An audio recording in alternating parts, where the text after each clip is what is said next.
Welcome to YouTube channel Bookwise with Vishal. Today, we're stepping into that kind of fog-drenched, maybe green ooze-filled world of R.L. Stine's Goosebumps. Oh, yeah. Definitely iconic territory. Totally. And look, forget the quick scares, the glossy covers just for a moment. Our mission today is really to unpack the sources that define this whole phenomenon. Right. We're talking the actual formula, the structure he used again and again. Exactly. And the specific psychology embedded in, every twist. And just how these books became the defining horror touchstone for a whole generation. They really set rules for terror that, honestly, last to this day. And what we're doing here is pulling together the best analysis out there, trying to move past just simple nostalgia. Yeah. No rose-tinted glasses. We want to dissect the craft, those consistent character types he used. The archetypes, yeah. And the underlying psychological depth that actually made these quick reads, not just disposable scares. They were genuinely kind of timeless stories in their own way. It's true. The scope of what Stine achieved is just phenomenal because he didn't just churn out titles, did he? He actually constructed this complete, coherent universe. Absolutely. A universe that, for you, the listener, probably mirrored your everyday childhood pretty closely. School, boring suburban streets, maybe annoying siblings. That's definitely the annoying sibling or the long family road trip. Right. But this reality, it's always just slightly wonderfully twisted by the supernatural. It's that everyday horror thing. That everyday setting is so crucial to his success, isn't it? It's everything. The core identity of every single book is built on the shoulders of that universal protagonist. Yeah. The ordinary, totally relatable 12-year-old. They aren't special, right? No chosen ones, no wizards in training. Nope. Just normal kids. Your Evan, your Carly Beth, your Greg. They just stumble into the extraordinary. They buy a cursed camera, find a talking dummy, put on some weird mask they found. And that is exactly the point that elevates the terror, I think. The horror is instantly localized. It's close to home. It doesn't come from some faraway dimension or ancient evil awakening.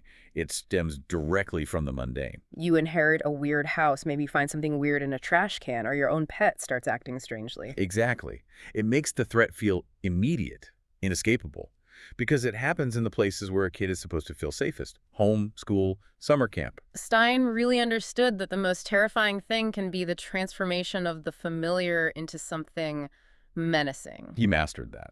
Okay, so let's unpack that masterful, almost mathematical rhythm Stine used. If you've read, any of the original 62 books, you recognize that pattern instantly. It's the engine of the whole series. Yeah, it really is. So what are those essential, kind of addictive, structural beats?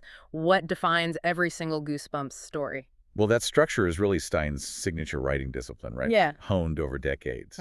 It's this consistent, almost Pavlovian pattern he trains the reader into. He establishes the setting super quickly.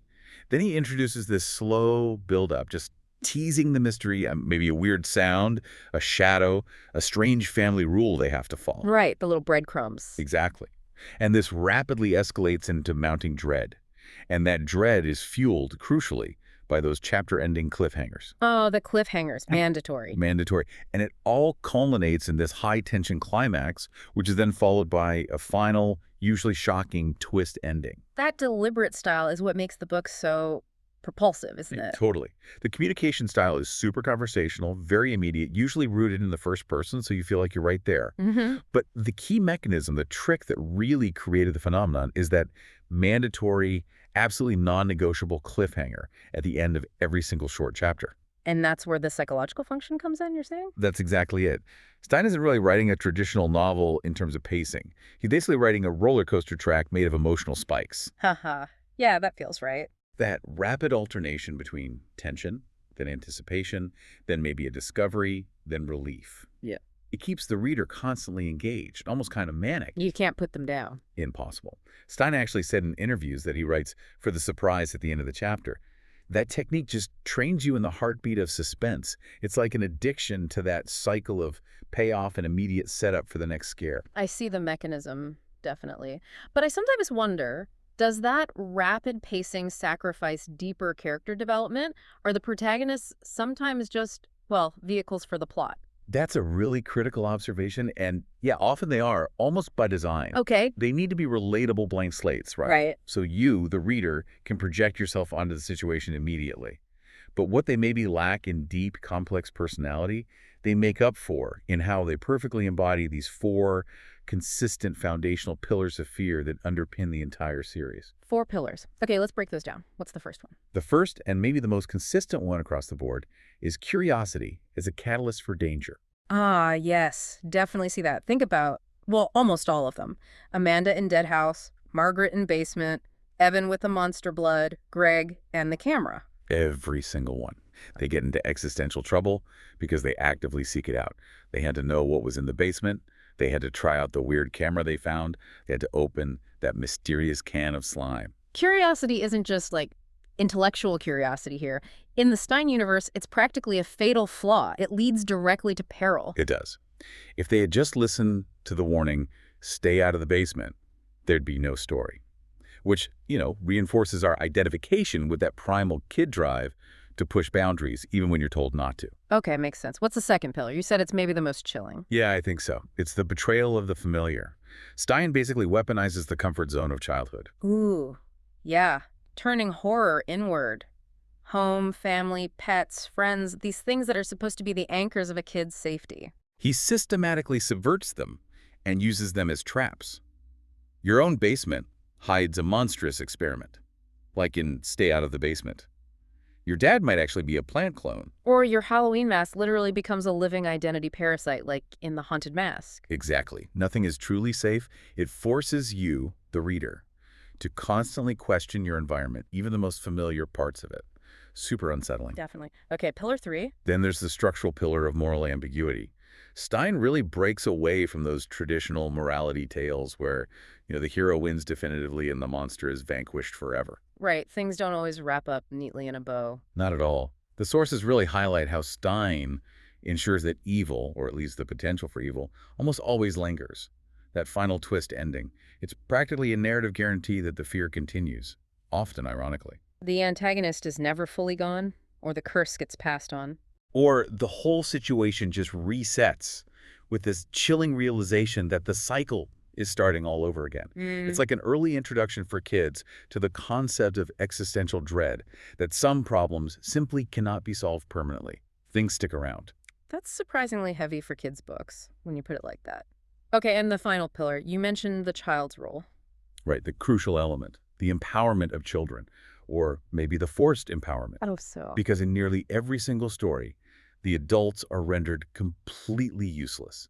They are routinely oblivious, maybe distant, totally unhelpful. Or sometimes they are the monster themselves. Exactly. And this isn't just, a convenient plot device to get the parents out of the way so the kid can have the adventure. It's a symbolic act of empowerment. The child must confront the danger alone. Because no one else will, or can. Precisely. The situation becomes this pure test of independence and courage. It makes the 12-year-old the only agent capable of surviving, or at least occasionally escaping the bizarre situation they're trapped in. They become these isolated heroes in their own little suburban myths. Okay, so we've got the structure, the 4 pillars of fear. Now, let's pivot to how Stine actually used that structure in those earliest, most foundational books. Starting right at the beginning, number 1, Welcome to Dead House. This book really set the rules for the whole universe, didn't it? It absolutely established the template for what the Stein universe is. Mm-hmm. So we followed the Benson family moving to this town called Dark Falls after inheriting a house. Classic setup. Mm-hmm. But Stein immediately uses specific sensory details to create unease. The town is weirdly silent. The air feels cold and stale, even in summer. The people have this pale, kind of waxy skin and distant hollow eyes. Creepy. And the house itself. Described as unnaturally shadowed, even in broad daylight. Just feels wrong. And the tension gets ratcheted up by the dog, right, Petey? Yeah, Petey acts as the reliable, non-verbal fear gauge. Mm-hmm. Animals always know. He whines and growls incessantly at the townspeople, sensing how unnatural everything is. So the climax of their investigation comes when the kids, Amanda and Josh, venture into the nearby cemetery. And here's the terrifying discovery, delivered with maximum punch. They find gravestones bearing the names of their current neighbors. Oh, wow. Confirmation. Total confirmation. The entire town is populated by the undead. But what makes this uniquely Stein is the mechanics of the curse. It's not just random ghosts floating around. Right. Explain that. Exactly. It's not just ghosts. It's this whole social structure of the cursed. The sources detail how living families are lured there through fake inheritances every few years Why? What's the purpose? to provide fresh human blood so the undead residents can temporarily feel alive again. Is this organized predatory system built entirely on lies? That's dark. So how do they fight back? Well, the physical climax involves Amanda using a simple beam of sunlight, a classic, almost old-school monster-slaying method, Yeah. to basically disintegrate the spirits leading the charge. Okay, they escape. But the real thematic lesson, the Stine signature, is in those final seconds, right? Absolutely. As the Benson family drives away, Amanda looks back and sees another unsuspecting family moving into their old house. And then this voice whispers, "Welcome to Dead House." Chills. That cyclical ending is so crucial. It establishes that first chilling rule. Evil is persistent. The moment you escape, someone else is taking your place. The horror continues. Exactly. Set the tone for everything that followed. So moving from that external kind of systemic horror of a whole town in Dark Falls, Stine quickly turned the screws inward with book number 2, Stay Out of the Basement. This one takes the fear and perfectly localizes it right within the suburban home. Yeah, this is classic domestic body horror. Our protagonists are Margaret and Casey Brewer, and their father, Dr. Brewer, has recently been fired. Now he's conducting these secret, highly restrictive plant experiments downstairs in the basement. And the title itself is the core rule, right? Designed specifically to be broken by that curiosity pillar we talked about. 100%. Stay out means definitely go in. Mm. So when the kids inevitably sneak down there, the scene is pure sensory overload. Stine describes this dense, suffocating jungle of plants. It's not just plants, though, right? They're weird. Oh, yeah. Pulsating, sweating vines, leaves dripping sticky stuff, glowing green ooze everywhere. The smell is thick and cloying. And then the father catches them. And he's different. Yeah, he exhibits this really unnatural anger. And crucially, his skin starts feeling warm and sticky, almost like sap. He's got a faint greenish tint.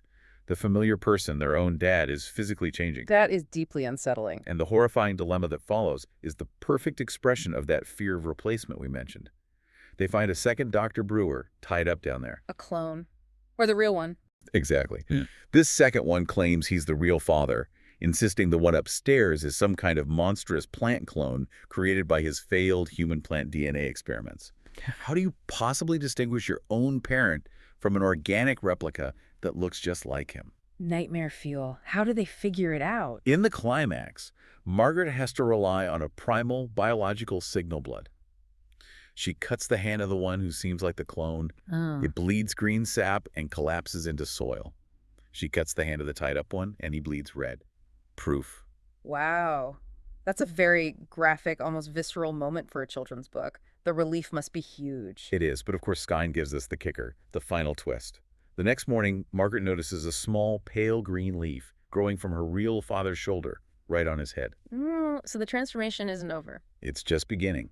Or maybe it was always there. It perfectly captures that developmental anxiety that change, once it starts, might never actually stop. Your body or your parents' body keeps doing weird things. I find that contrast really fascinating between that deep, primal fear of transformation or replacement, and then sometimes the horror comes from something almost absurd, like an object. We see that balance perfectly executed in Monster Blood, where the object is simultaneously menacing and kind of silly. Yeah, Monster Blood definitely shifts the horror from identity loss, more towards uncontrollable chaos. Evan Ross buys this mysterious can of bright green slime monster blood from his eccentric Aunt Catherine. Sounds like fun, right? Like gack or something. Exactly. It starts as harmless, bouncy goo. Yeah. But it defies logic. It just keeps growing. Larger every day, taking over the house, consuming objects, eventually trapping the family dog. Trigger. It's like a force of nature localized into a toy. So the effectiveness lies in that escalation, watching something simple and fun become exponentially dangerous. Precisely. The reader watches this happen step by step, and the final reveal connects it back to that betrayal of the familiar pillar. It turns out Aunt Catherine was cursed years ago by her old witch roommate, Sarah Beth. Ah, so Sarah Beth is controlling the slime. Yes, the slime is basically her magical revenge tool. It's not just random goo, it's directed malevolence. And the cultural impact of Monster Blood itself, it's often overlooked, isn't it? This wasn't just a one-off. Not at all. That idea of sentient, expanding goo spawned multiple sequels, spin-offs. Monster Blood became an iconic, almost sentient villain in its own right. It represents the embodiment of chaos that you can't reason with. You can only hope to temporarily contain it. Became a mascot for that kind of uncontrollable messiness. And then we transition from that physical, chaotic horror to something much more psychological. Hmm. The dread of inevitability we see in, say, Cheese and Die.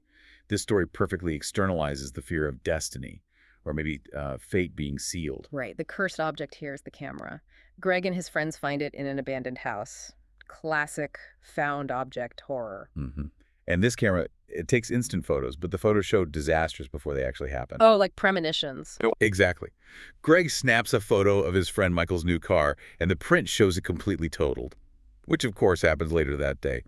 He takes a picture of another friend, Sherry, just smiling, but the photo shows her completely missing. And she vanishes. She vanishes. The core fear here is the absolute loss of control over your own future. The camera controls fate itself, turning simple anticipation into pure terror. And Greg's panic must peak when he takes his own picture. It does. His photo develops, and it shows him as a skeleton. Just the image of his own impending death. He does briefly manage to destroy the camera, hoping he can break the curse. Does it work? Well, in classic Stine fashion, the fear is perpetual. The story closes with someone else, these two bullies who are after the camera, finding it again. One of them smiles as he raises it for a photo. So the curse just continues, like a virus. Exactly. It demonstrates that the curse, maybe like dangerous knowledge or technology, is easily rediscovered and repurposed. It's a pretty profound metaphor, really, for the dark consequences of curiosity about the future, and maybe the inevitability of consequence itself. You can't escape what's coming. Okay, so if those early books really established the rules and the kinds of horror Stine would explore, the next set of stories gave us the truly iconic villains, the monsters that acted as metaphors for specific developmental and social, psychological struggles kids face. We absolutely have to start with what might be the most psychologically resonant story in the whole original series, The Haunted Mask. Oh, The Haunted Mask. Yeah, this is arguably the most layered narrative in the original 62 because the horror is almost entirely internal. Right. Our protagonist is Carly Beth Caldwell, and her motivation is just pure, raw insecurity, isn't it? Completely. She's shy, she's easily frightened, and she's desperate to prove she can finally be brave after being relentlessly teased by these two classmates, especially on Halloween. She literally just wants to be someone else for a night. And her wish gets granted in the worst possible way. She steals this grotesque, horrifying mask from a mysterious kind of back alley mask shop. Because the shopkeeper refuses to sell it to her, warning her it's different. Another warning ignored. Of course. And the moment she puts it on, she feels this intoxicating rush of power and confidence. But the horror escalates really quickly. The mask starts to merge with her skin. It becomes her actual living face. She can't get it off. And the psychological impact is paramount here, right? It's not just about looking scary. Not at all. She starts performing these cruel, unintended actions, smashing jack-o'-lanterns, terrorizing a younger kid, really scaring her best friend. She even hears the mask's voice in her head, feeding her anger, her pride, her impulsivity. So the mask represents the danger of allowing anger and resentment to define your identity, especially during that pre-adolescent phase when identity is so fragile. That's a perfect reading of it. It's about that fear of losing control of your own emotions, of becoming something ugly because you're hurting inside. So how does she finally get it off? The solution requires genuine self-discovery, you said. Yeah, the shopkeeper reveals the truth. Yeah. The mask isn't just a mask. It's one of several unloved ones, these living faces that were too hideous to be loved. And they attach themselves to hosts, feeding on human emotion, eventually taking over completely. Okay, so how do you fight that? The only way to remove it, he explains, is through a symbol, an act of genuine love and selflessness. Carly Beth remembers a plaster mold of her own face, which her loving mother had made earlier as a symbol of affection. Ah, so she uses that. She finds the other floating masks that were chasing her, presents the plaster head, this symbol of love and her true self, and the haunted mask shrieks and flies off her face to join the others. It's repelled by the genuine, loving representation of herself. Wow, that's actually quite deep. The enduring message is that the danger of becoming cruel stems from the desire to be someone you're not, and the cure is self-acceptance, symbolized by love. Exactly. Powerful stuff underneath the scares. And then there's Slappy. Night of the Living Dummy introduced the franchise's most famous, most charismatic, and definitely most enduring villain. Slappy. Yeah, the icon. He's the quintessential embodiment of that fear of creation turning on the creator, and also maybe the fear of losing your own voice, literally. So we meet twin sisters, Lindy and Chris Powell. Lindy finds this old ventriloquist dummy in a dumpster. Names him Slappy, starts performing with him. And the chaos begins almost immediately, cruel insults flying out of Slappy's mouth, objects moving around the house. But Chris gets blamed initially, right? The sibling rivalry aspect. Yeah, Lindy uses Slappy to torment Chris, so Chris, out of jealousy, gets her own dummy, the less famous, kind of goofier-looking Mr. Wood. Okay, so two dummies, double trouble. But the crucial turning point is the mechanism of the awakening, isn't it? It's not just random. Not random at all. This is key. Chris accidentally discovers this small piece of paper hidden in the pocket of Mr. Wood's suit jacket. On it is this ancient, seemingly demonic incantation. The famous words. Karumari, Odana, Loma Lunukarano. They read it aloud, first thinking it's a joke, and boom, Mr. Wood comes alive. For real this time, not just tricks. He truly comes alive, demanding they become his slaves. Okay, so Mr. Wood is the initial threat. How do they deal with him? They manage to defeat Mr. Wood by luring him outside during a storm and letting him get crushed under a steamroller that's parked nearby for road construction. Pretty graphic end. Phew. So they think the terror is over, but that final moment, that's what cemented Slappy's immortality, wasn't it? Oh, absolutely legendary ending. Mr. Wood is destroyed. The girls are relieved. Then Slappy's head, sitting discarded nearby, slowly turns. Covered in dust, eyes snap open, and he delivers that iconic line. Hey, slave! Wait, no, that's later. In this one, it's after Mr. Wood is crushed, Slappy turns and says something like, that takes care of him, implying he was alive all along and maybe manipulating things. Or in other versions of the show, it's closer to the famous line. Let me check the outline. Yes. You thought he was bad. You ain't seen nothing yet. My mistake mixing up the Slappy lore. Haha. Easy to do. He has so much lore. But yeah, that line, regardless of the exact version, ensured his return. He became the master antagonist, symbolizing that constant threat that something you own, something you think you control, might gain sentience and rebel against you. Perfectly put. The fear of the inanimate becoming animate and hostile. Now, that idea of transformation isn't just limited to, like, technology or masks becoming faces. It goes way back to more primal fears, like in The Werewolf of Fever Swamp. Right, this story takes our typical suburban protagonist, Grady Tucker, and drops him into a completely different setting. A remote, eerie Florida swamp. The nocturnal environment itself feels hostile and mysterious. Strange howls echo at night. And Graby feels isolated in this new place, adopts a stray dog he names Wolf. Nice touch. But then local livestock starts getting killed. And the immediate red herring, fueled by a suspicious swamp hermit, is the dog, Wolf. Everyone suspects the newcomer's dog. But Grady doesn't believe it's Wolf. He starts suspecting his new friend Will, right, whose behavior gets increasingly strange and hostile. Exactly. And the source material outlines this brilliant reversal of expectations. Grady follows Will one night deep into the swamp and witnesses his transformation into the werewolf. It looks like it's going to be the classic monster confrontation, boy versus werewolf friend. But then Wolf, the dog that everyone suspected, bursts onto the scene and attacks the werewolf Will and actually kills him to save Grady. Wow. So the loyal pet saves the day. It seems like a clean victory, right? The familiar pet proving its loyalty against the monstrous neighbor. It seems like it. But then comes that final, gut-punching, darkly ironic Stine ending. As Greedy walks home, relieved but shaken, he feels his own bones start to shift. His fingers lengthen, his teeth push forward. Oh no, he realizes. He realizes the curse has been passed on, likely through Will biting him earlier or maybe just proximity to the magic.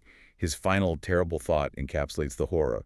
I am the werewolf of Fever Swamp. Ugh, that's rough. A profound exploration of inherited guilt, maybe? Or just the permanent loss of self-control wrapped up in a classic creature feature. Exactly. The transformation is complete, and it's him now.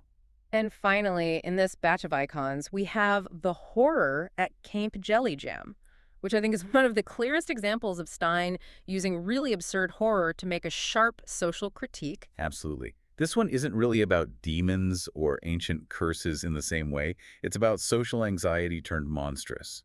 Wendy and Elliot get separated from their parents and end up stranded at this sports camp, Camp Jelly Jam. And the camp is weirdly obsessed with winning medals, right? Centered on this relentlessly positive, almost cultish motto. Only the best win. The counselors are way too cheerful, almost robotic.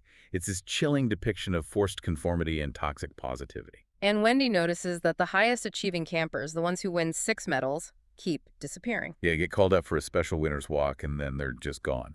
So Wendy investigates, sneaking into the forbidden counselor's bunkhouse. And the secret she uncovers is just bizarrely disgusting. Hilariously disgusting.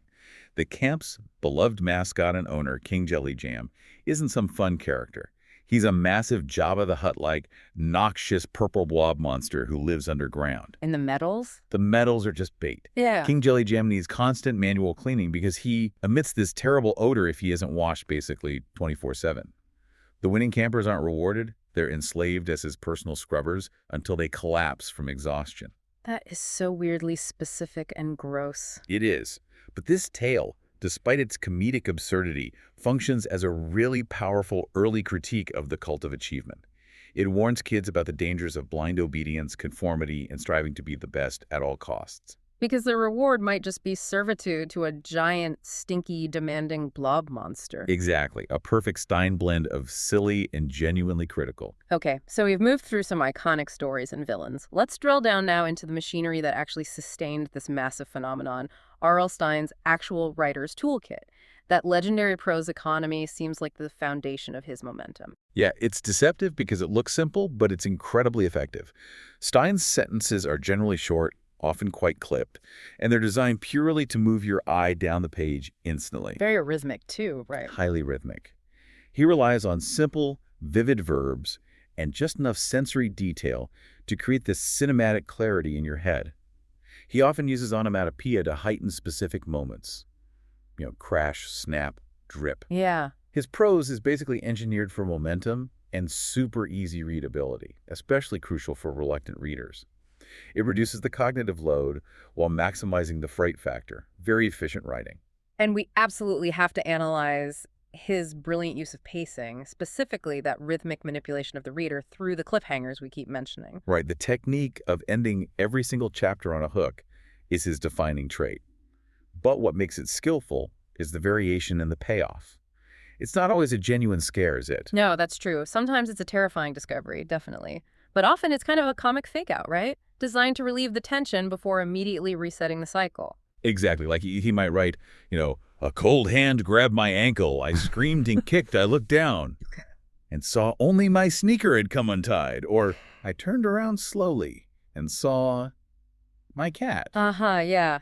That alternation between genuine terror and that sudden release of laughter or relief, it keeps you engaged but also slightly off balance, maybe fosters a bit of resilience. I think it does. And the first-person conversational voice really reinforces this. It mixes that real terror the character feels with moments of humor or confusion. Like when Carly Beth realizes her masked voice sounds so low, it's like Darth Vader with a sore throat. It momentarily pulls you back from the brink of pure fear, makes it bearable. Okay, I would argue, though, that maybe the most critical aspect of his craft, which the sources really emphasize, is that archetype of the oblivious adult.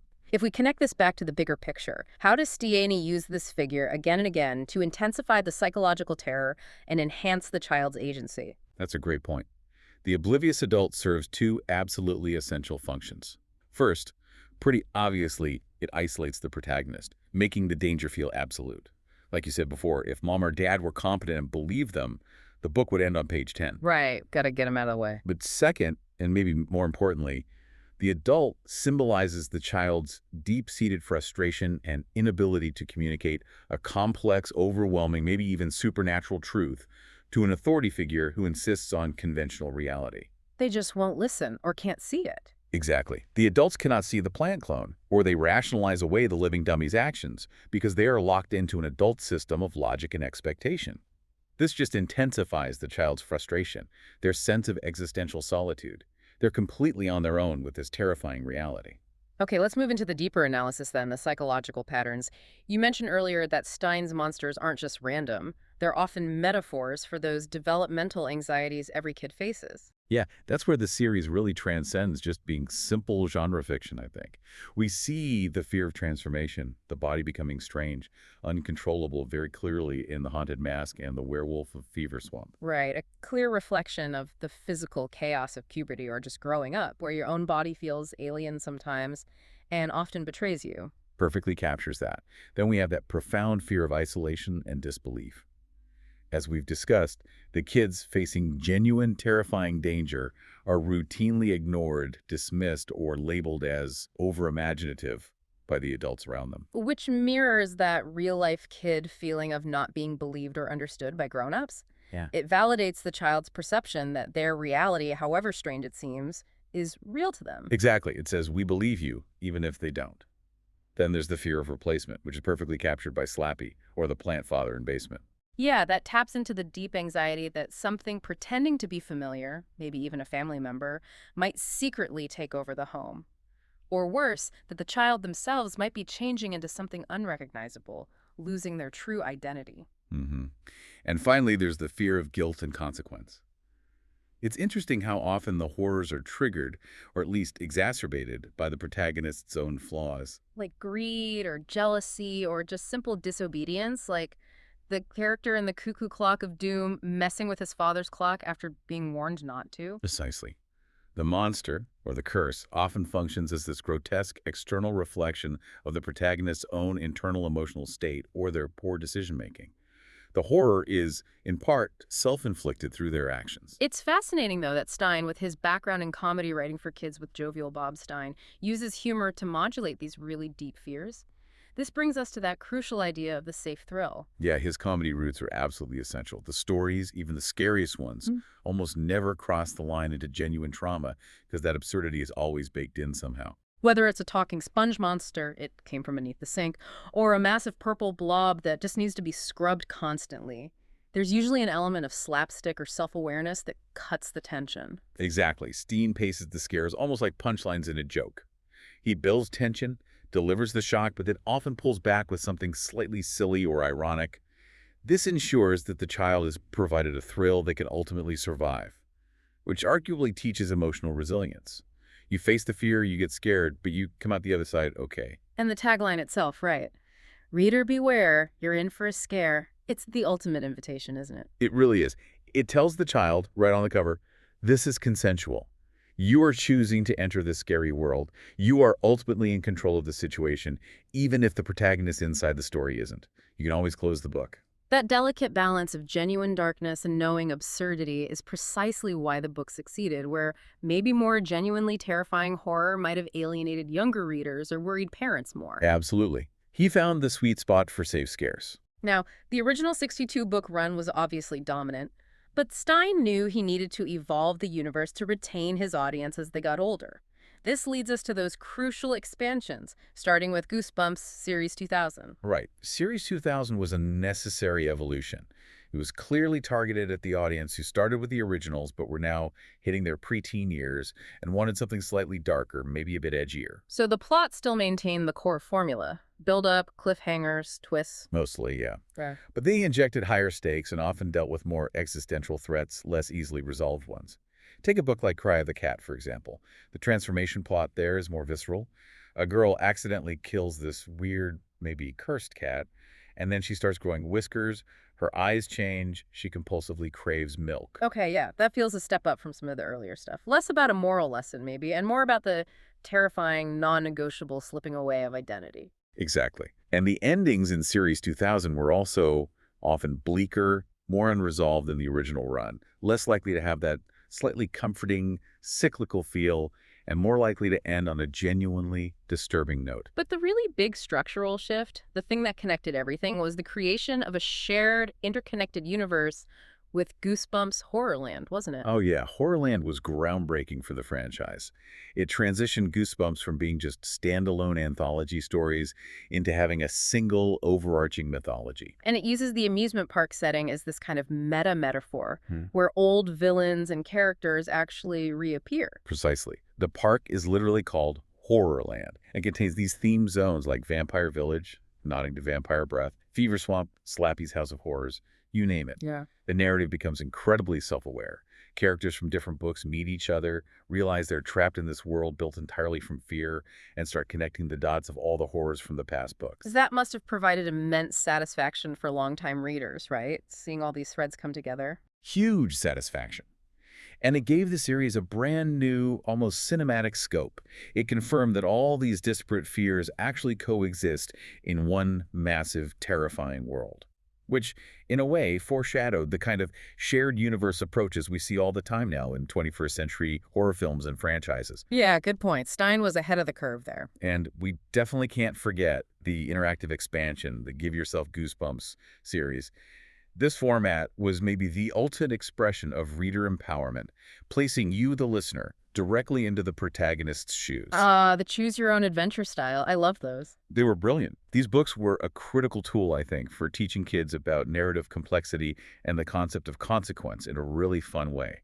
In books like Escape from the Carnival of Horrors, your decisions directly led to dozens of different pathways and, importantly, dozens of abrupt, frequently quite silly dooms or bad endings. Uh-huh. Yeah, failure was definitely part of the fun. It wasn't frustrating usually. Exactly. It democratized failure, and it powerfully emphasized that choices matter, which directly addresses that core theme of agency that the original books established by making the protagonists the only people capable of solving their own problems. Here, you were the one making the choices, facing the immediate results. And through all these expansions, all these different formats, one figure remained constant, even grew in stature. Slappy. He maintained his meta-monster status, didn't he? Transcending mere villainy to become the official sneering face of the entire franchise. Oh, Slappy's evolution is just a masterclass in developing an antagonist and letting him take over. In later books, like Bride of the Living Dummy or the Slappy World series, his motivation even shifts a bit. He's not just seeking control. Sometimes he seems to want validation or companionship in his own twisted way, showcasing his incredibly arrogant, sarcastic personality. He really developed a voice. A very distinct voice. Yeah. And by the time he was translated into the Jack Black voice villain in the 2015 and 2018 film adaptations, he wasn't just presented as a possessed toy anymore. He is positioned as R.L. Stine's own escaped literary creation. Literally, imagination gone rogue, rebelling against its creator. Wow. Talk about meta. Totally meta. His enduring popularity just proves that he perfectly captures that essential, maybe even adult anxiety that something you create, something you give voice to, might actually turn against you and claim its own dark independence. So the cultural influence of Goosebumps, it's truly enduring, isn't it? It didn't just sell an astronomical number of books. It fundamentally changed reading habits for a lot of kids in the 1990s. Absolutely. The success of the 1990s TV series, with that incredibly haunting theme song and its often quite effective, low-budget visuals, definitely solidified the brand in popular culture. Yeah, everyone remembers the theme song. Everyone. But the lasting legacy, I'd argue, is primarily literary. Goosebumps created a whole generation of readers, specifically reluctant readers. Kids who might have avoided traditional, maybe thicker novels, just devoured these thrillers. Why? Because they were accessible. Super accessible, incredibly engaging, and crucially fast-paced. You got that constant reward cycle. And in doing so, Stine normalized fear, not as something to be avoided, but as a healthy, exciting emotion to explore within a safe literary environment. And it functions as this critical literary bridge, too. That's a perfect way to put it. For countless readers, Goosebumps was the first step. It provided these foundational lessons in literary suspense, managing tone, plot pacing, before they felt ready to move on to maybe classic horror writers like Edgar Allan Poe or Shirley Jackson, or, of course, the modern master Stephen King. That is a truly powerful generational legacy building future horror fans. So, after digging through all this, the structure, the psychology, the legacy, what does this all mean for you, the listener? What's the ultimate, maybe hidden message beneath all the layers of slime and the shocking twists? It seems like it always centers on courage, somehow. I think it does, fundamentally. The books, collectively, teach us this basic truth about emotional resilience. Courage isn't really the absence of fear. No one in these books is fearless. Courage is the act of moving forward, of turning the page, both literally and metaphorically, even when your heart is pounding in your throat. And Stine's recurring philosophy that evil never truly dies, it just waits or comes back in a new form, that means the challenge is ongoing. Exactly. The winking dummy at the end, the whispering mask reappearing. They're constant reminders that life's unpredictability, while definitely frightening sometimes, is also what makes the narrative of life exciting. You have to face the next chapter. Okay, so to wrap this up, you usually leave us with a final provocative thought. Right. Well, if we consider how Stine's deceptively simple formula, find the monster in the mundane, endures decades later, always tapping into contemporary childhood anxieties, what modern technological anxiety, something ubiquitous now, could be the source for the next generation's truly iconic Goosebumps villain? Could it be Say, a social media filter that starts to permanently alter your real face or your identity online. Or maybe a sophisticated AI voice assistant in your home that slowly turns passive-aggressive, learns your fears, and eventually locks you out of your own smart home, controlling everything. Oh, wow. That's Yeah. actually pretty terrifying. Chilling. That's maybe something for you to mull over the next time you're talking to your phone or scrolling through perfectly curated images. Where's the horror hiding today? That is an excellent and, yes, chilling thought to leave with. Perfectly encapsulating how Steen always managed to localize fear in the most familiar, everyday objects or situations. Well, we have certainly covered a lot of ground today, from the terrifying discovery in Dark Falls all the way through the psychological depth of The Haunted Mask, the meta-narratives of Horrorland, and really digging into the brilliance of Steen's consistent craft and his deep psychological insight. Thank you for joining us for this exploration of the sources behind the scares. Please like, share, and subscribe button.